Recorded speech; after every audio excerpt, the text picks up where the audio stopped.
Hello friends, আশা করি আপনারা সবাই ভালো আছেন। আর মোটামুটি একটা ভালো বর্ষার মরশুম চলছে। এই সময় সবাই বিভিন্ন এমন জায়গায় ঘুরতে যাচ্ছেন যেখানে বর্ষাকালেই যাওয়া যায়। ঠিক তেমনই একটা জায়গা হলো কেওনঝড়, যেখানে আমরা এখন রয়েছি। আগের ভিডিওতে আপনাদেরকে দেখিয়েছিলাম আমরা কিভাবে কেওনঝড় পৌঁছেছিলাম। চলুন আজকে আমরা বেরিয়ে পড়ছি প্রথম দিনের সাইট সিইংয়ে। আমাদের সঙ্গে ছিলেন গোপাল আঙ্কেল। ওনার কন্ট্যাক্ট ডিটেলস এবং বাকি সমস্ত ডিটেলস ডেসক্রিপশন বক্সে দেওয়া থাকবে। চলুন তাহলে রওনা দেওয়া যাক আজকে আমাদের প্রথম দিনের সাইট সিইংয়ের জন্য।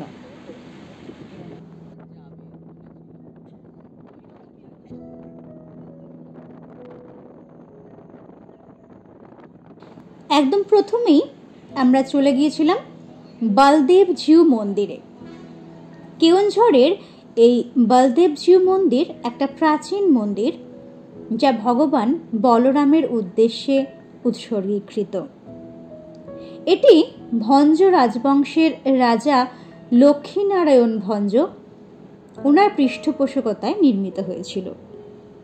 মন্দিরটি ওড়িশার কেন্দ্রপাড়া জেলার ইছাপুরে অবস্থিত। মূল মন্দিরে বলরামের পাশাপাশি জগন্নাথ ও সুভদ্রাকেও পুজো করা হয়। এই মন্দিরটি 1671 সালে রাজা লক্ষ্মীনারায়ণ ভঞ্জ দ্বারা নির্মিত হয়েছিল। বলদেবজিউ মন্দিরের উচ্চতা প্রায় 135 ফুট। এই মন্দিরের প্রধান প্রতিমা হলেন ভগবান বলরাম, জগন্নাথ এবং দেবী সুভদ্রা। এই জগন্নাথ মন্দিরে দাদি বামন, মা মঙ্গলা, মা লক্ষ্মী, মা বিমলা, মা সরস্বতী, মহাদেব এবং গণেশেরও পুজো হয়।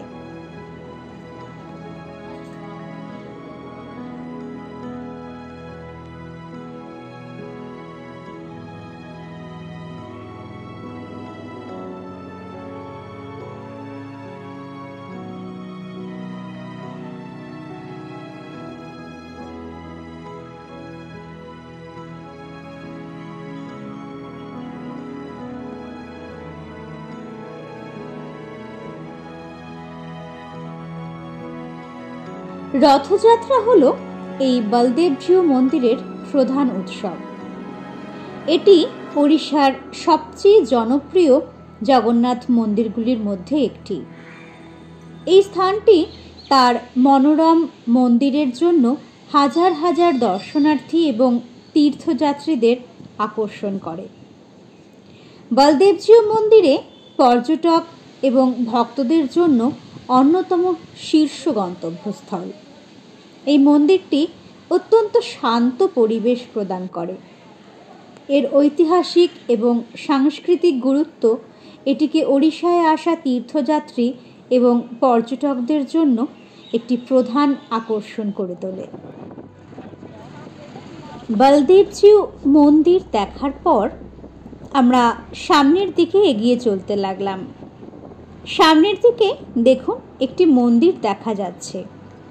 সামনে ডান দিকে যে মন্দিরটা রয়েছে এটাই হচ্ছে জগন্নাথ তথা বলদেবজির মাসির বাড়ি। রথযাত্রার সময় ওই মন্দির থেকে এই মন্দির পর্যন্ত রথ টেনে আনা হয়। এরপর আমরা গেলাম একটা পার্কে। এই পার্কটি কেওনঝড় মিউনিসিপ্যালিটির দ্বারাই পরিচালিত হয়। তবে সকালবেলায় পার্কটা একদমই ফাঁকা ছিল, আমরা জাস্ট একটুখানি ঢুকেছিলাম।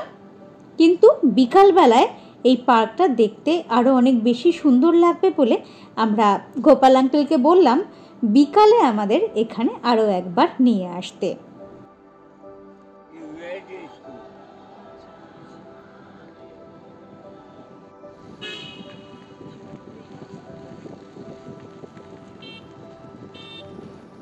এরপর আমরা পরবর্তী গন্তব্যস্থলের দিকে এগিয়ে চলতে লাগলাম। তবে গোপাল আঙ্কেল সকাল সকাল আমাদের বিভিন্ন মন্দিরগুলো দেখাতে চাইছিলেন। যেমন এটা হচ্ছে কালী মন্দির, কিন্তু আমরা তখন ভাবলাম যে এত মন্দির ঘুরে দেখতে গিয়ে যদি সময়টা অনেকটা এখানে চলে যায় তাহলে পরের যে মেইন জায়গাগুলো রয়েছে সেগুলো দেখতে হয়তো সমস্যা হবে। এইখানেই রয়েছে কেওনঝড়ের শনি মন্দির এবং সাই বাবার মন্দির, কিন্তু এই মন্দিরগুলোতে আমরা ভেবেছিলাম যে সময় থাকলে পরে আবার আসব, তাই সকালবেলায় আমরা এই মন্দিরগুলোতে ঢুকিনি। তাছাড়া তখনও মন্দিরগুলোর দরজাও সেভাবে খোলা হয়নি, সেই কারণে আমরা এগিয়ে চলতে লাগলাম আমাদের পরবর্তী গন্তব্যস্থলের দিকে।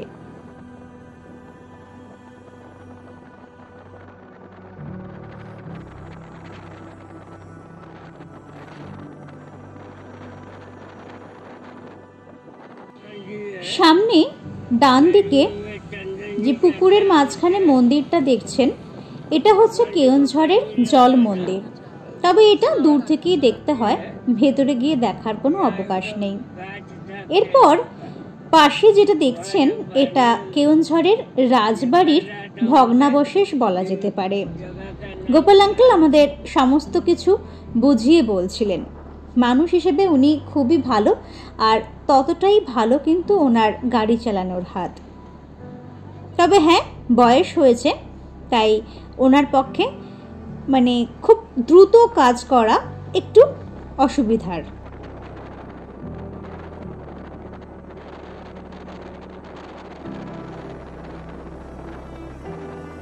এরপর আমরা এলাম সানাঘাগরা জলপ্রপাত দেখতে।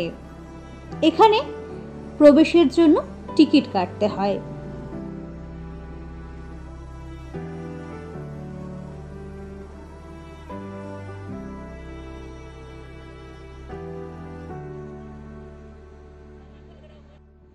বোটিং করারও ব্যবস্থা রয়েছে, তবে আমরা বোটিং করে সময়টা ব্যয় করতে চাইনি, তার কারণ সারাদিনে আরও অনেকগুলো জায়গা ঘুরে দেখতে হবে। তবে এই জলাশয়ের মাঝখানে যে শিবের মূর্তিটা রয়েছে ওটা আমার খুব ভালো লেগেছে। এরপর আমরা সোজা চলতে লাগলাম সানাঘাগরা জলপ্রপাতের দিকে। কি সুন্দর গাছপালার মাঝখান থেকে সিঁড়িটা উঠে গেছে উপরের দিকে। এমন সিঁড়িতে হাঁটতে কার না ভালো লাগে।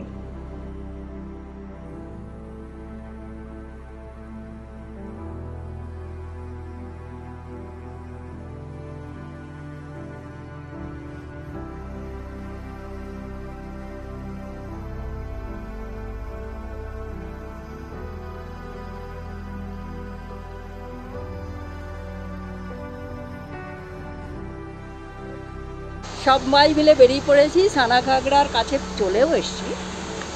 দেখাচ্ছি একটু পরে। দারুণ সুন্দর জায়গা, আমি ভাবতে পারিনি যে উড়িষ্যাতে এরকম একটা সুন্দর জায়গা আছে। যাই হোক, আমাদের পিছনে আরও দুজন রয়েছে, খুব মজা হচ্ছে আমাদের। আর রোদও ওঠেনি, খুব কমফর্টেবল ওয়েদার। হ্যাঁ, খুব কমফর্টেবল ওয়েদার।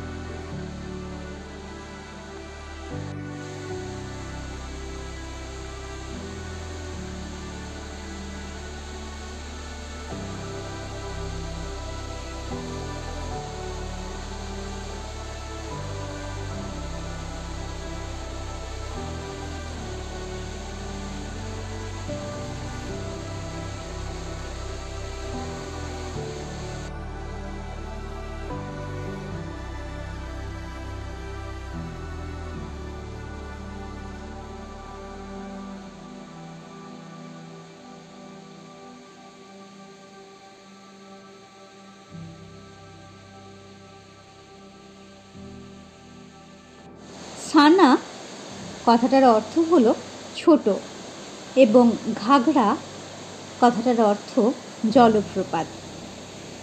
সানাঘাগরা একটি বহিরাগত পরিবেশগত পর্যটন স্থান, যা এই কেন্দুঝড় বা কেওনঝড় শহর থেকে সম্বলপুর জাতীয় মহাসড়কের মাত্র 5 কিলোমিটার দূরে অবস্থিত।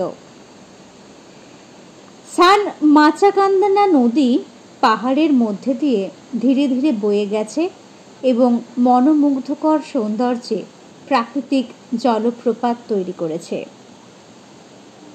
পশ্চিমবঙ্গ, ঝাড়খণ্ড, ছত্তিশগড় এবং ওড়িশার বিভিন্ন অঞ্চল থেকে হাজার হাজার পর্যটক প্রতি বছর পিকনিক এবং ভ্রমণের জন্য এই স্থানে আসেন। ভীষণই শান্ত, আরামদায়ক, শান্তিপূর্ণ প্রাকৃতিক সবুজ বন পরিবেশ এবং জলপ্রপাতের সৌন্দর্য প্রকৃতিপ্রেমী পর্যটকদের জন্য বারবার সানাঘাগরা জলপ্রপাত দেখার জন্য সেরা পছন্দ। যদিও শীতকালটাই পিকনিকের মরশুম, তবুও কেওনঝড়ের এই সানাঘাগরা জলপ্রপাত বছরের যে কোনো সময়ে ভ্রমণের জন্য উপযুক্ত।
আমাদের পরবর্তী গন্তব্যস্থল বড়াঘাগরা জলপ্রপাত।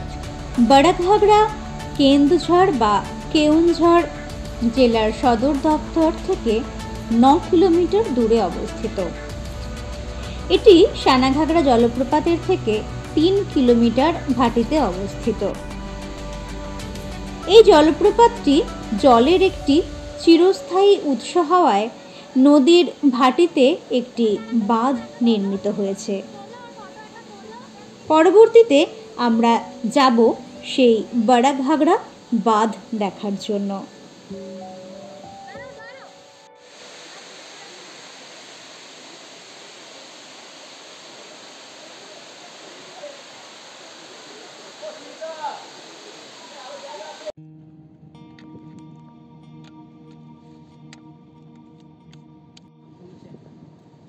আমি আর নামবো না, যার উত্তর ওখানে ড্যাম দেখবো না, ওখানে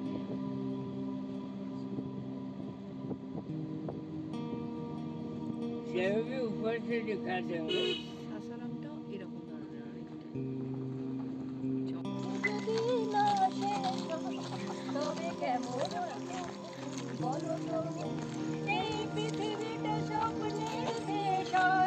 তবে কেমন হতো তুমি বলো, বলো তো, তুমি বলো।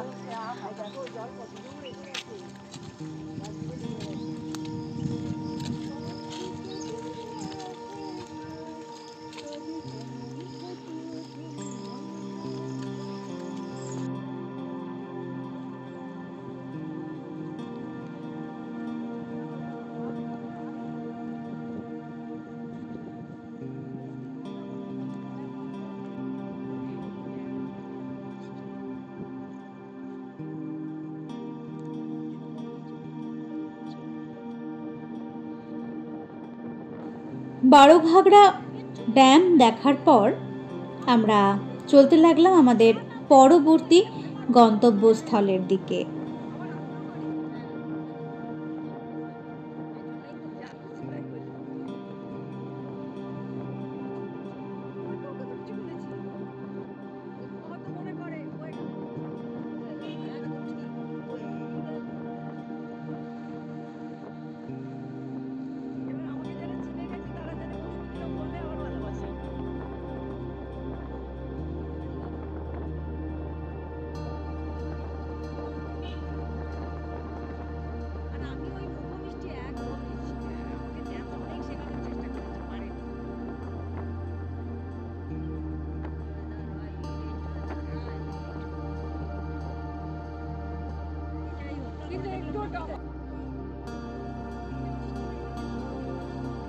সত্যি এত সুন্দর লাগছিল না যে কোনো কিছু যদি নাও দেখতে পেতাম, শুধু গাড়িতে করে যেতে যেতে রাস্তার দুপাশে যে প্রাকৃতিক দৃশ্য দেখা যাচ্ছিল সেটুকু দেখলেও যেন অনেক দেখা হয়ে যাচ্ছিল। তারপর যেখানে স্পটে পৌঁছে যেগুলো দেখছি সেগুলো সম্পূর্ণ উপরই পাওনা আমাদের কাছে।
এখন আমরা এসেছি ব্রহ্মেশ্বর মহাদেব শিব মন্দিরে।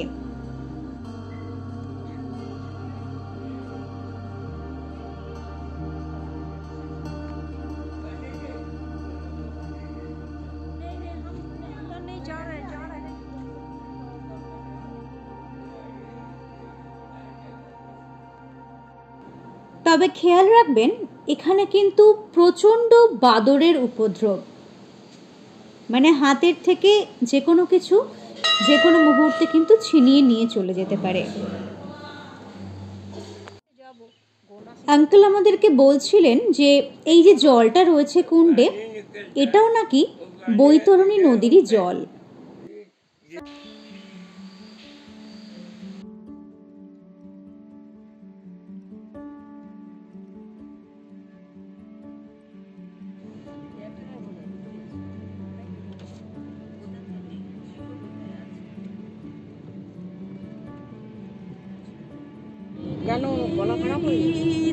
याद रखना कभी अलविदा ना कहना, अलविदा ना कहना।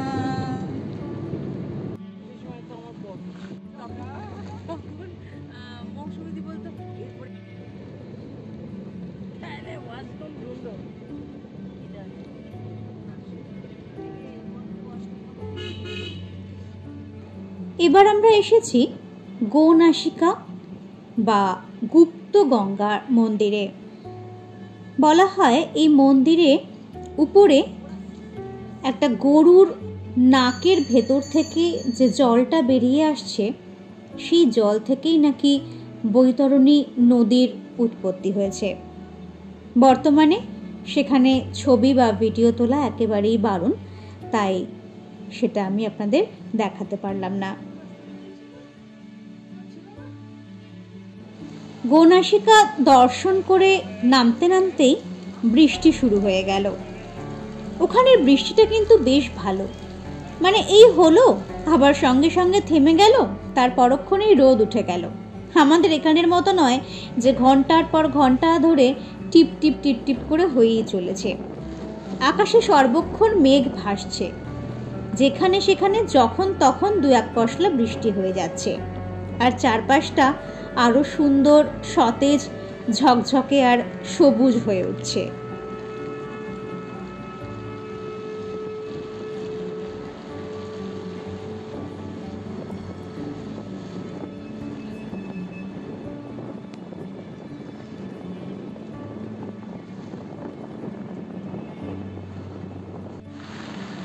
সেই সকালবেলায় ব্রেকফাস্ট করে বেরিয়েছিলাম, তারপর অনেকটা সময় কেটে গেছে।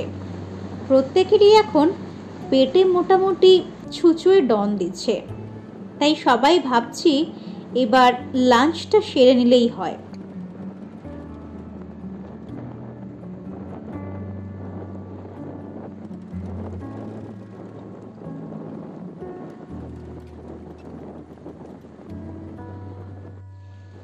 অবশেষে আমরা জঙ্গলের রাস্তা থেকে আবার বড় রাস্তা বা হাইওয়েতে এসে উঠলাম।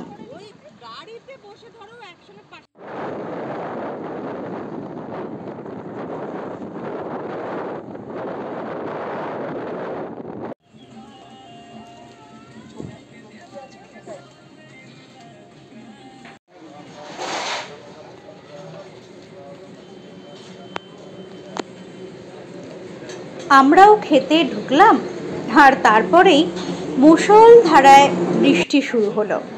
যখন আমরা লাঞ্চ করছি তখন বৃষ্টির আওয়াজে চারপাশের কিছু প্রায় শোনাই যাচ্ছে না।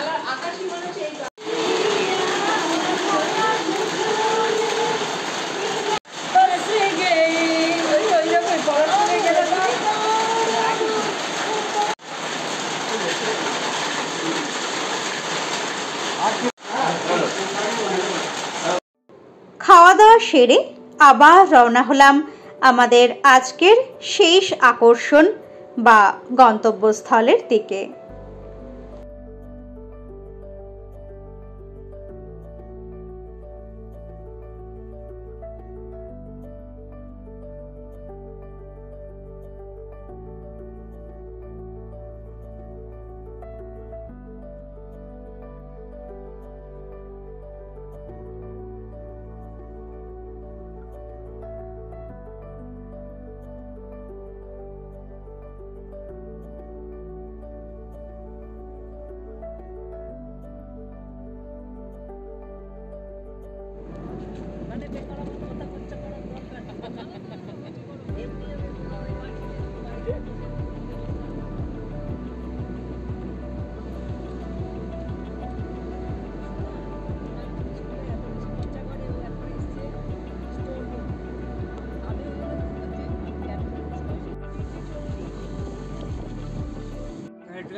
मंदिर के बाद ये जो आपका गुंजा भाई के बाद जो है आपको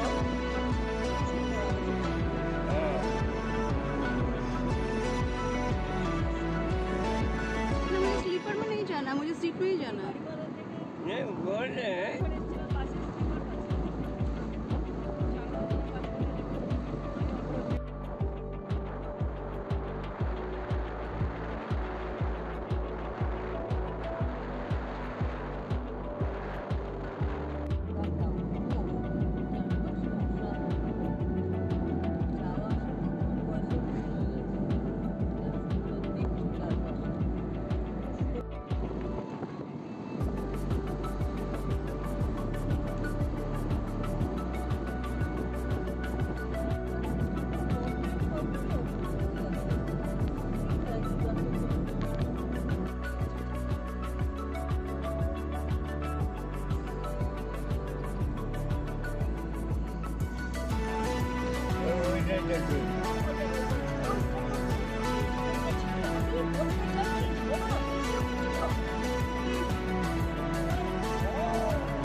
ভেবেছিলাম ভিডিওটা বেশি লম্বা করব না, কিন্তু আপনারাই বলুন পথের এই সৌন্দর্য কিভাবে বাদ দিই।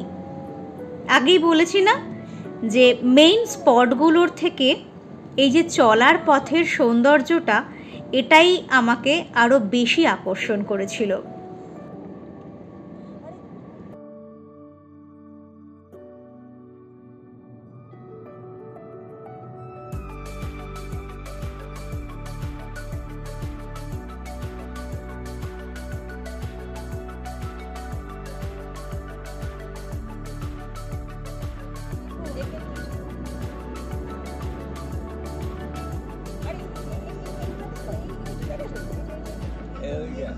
এরই মধ্যে আঙ্কেল দূর থেকে দেখালেন যে পাহাড়ের চূড়ায় খণ্ডধার জলপ্রপাতটা কিন্তু অলরেডি দেখা যেতে শুরু করে দিয়েছে।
খান্ডাধার উড়িষ্যার কেওনঝাড় শহর থেকে 54 কিলোমিটার দূরে অবস্থিত।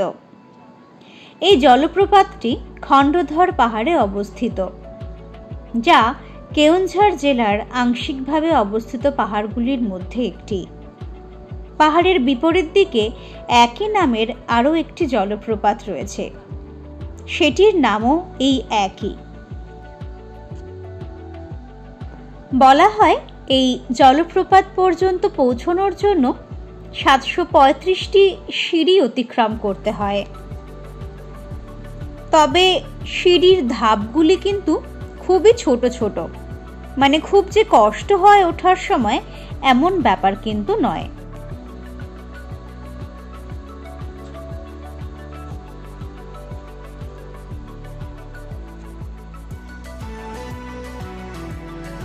এই জলপ্রপাতটি ঘন বনের মাঝখানে 500 ফুট বা 152 মিটার উঁচু একটি জলপ্রপাত।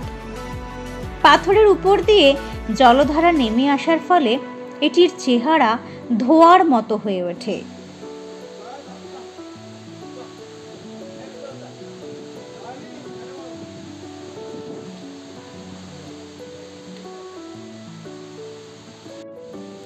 উপর থেকে বহু দূর পর্যন্ত চোখ যায়, আর পুরো দৃশ্যটি খুবই মনোমুগ্ধকর।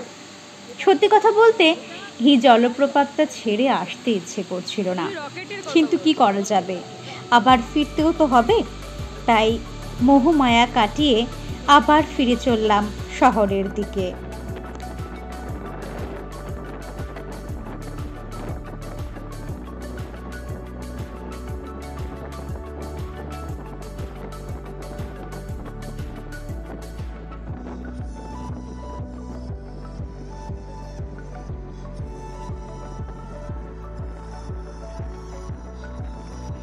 কেওনঝড় শহরের কাছাকাছি পৌঁছানোর আগেই অনেকটা উপর থেকে পুরো কেওনঝড় শহরটা কিন্তু দেখা যায়।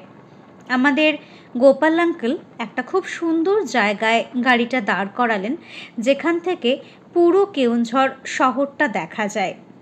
কিন্তু সন্ধ্যা হয়ে আসছে বলে আর খুব বেশিক্ষণ সেখানে দাঁড়ানো আমাদের পক্ষে সম্ভব হয়নি।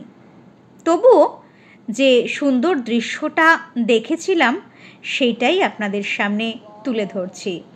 দেখুন কি সুন্দর কেওনঝড় শহরটা। বর্তমানে আবার আমরা চলে এসেছি সকালবেলার সেই পার্কটায়। মনে আছে? পার্কটার নাম হাদাবান্ধা পোখরি। হ্যাঁ, পাহাড়ে যেমন পোখরি বলা হয় জলাশয়কে, তেমন এটাকেও বলা হয় কিন্তু পোখরি। আমরা যখন পার্কটায় ঢুকলাম তখনও কিছুটা আলো ছিল, তখনকার রূপ ছিল একরকম। তারপর যত অন্ধকার হচ্ছিল আর সন্ধ্যা নেমে আসছিল, ততই পার্কের রূপ ধীরে ধীরে বদলে যাচ্ছিল। তাই আপনাদের সামনে মোটামুটি সব রকম রূপটাই তুলে ধরার চেষ্টা রইল।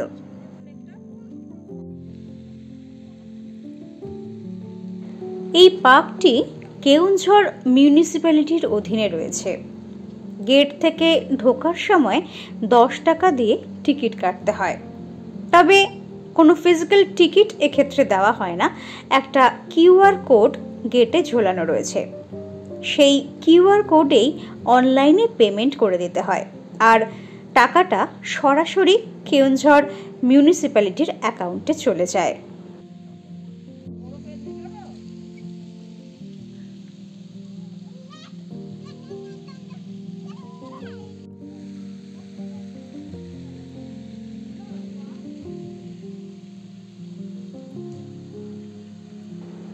চারপাশে পাহাড় বেষ্টিত এই পার্কটির সৌন্দর্য কিন্তু একেবারেই অন্যরকম। হঠাৎ করে দেখলে মনে হয় যেন কোনো হিল স্টেশনে এসে পড়েছি।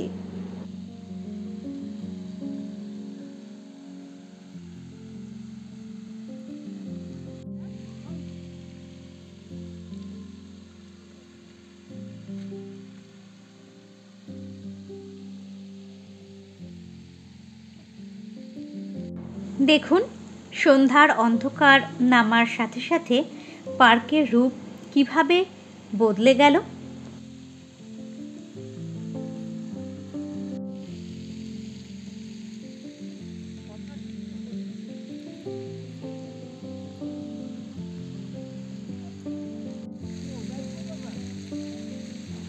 আশা করি এই ভিডিওটা আপনাদের ভালো লেগেছে।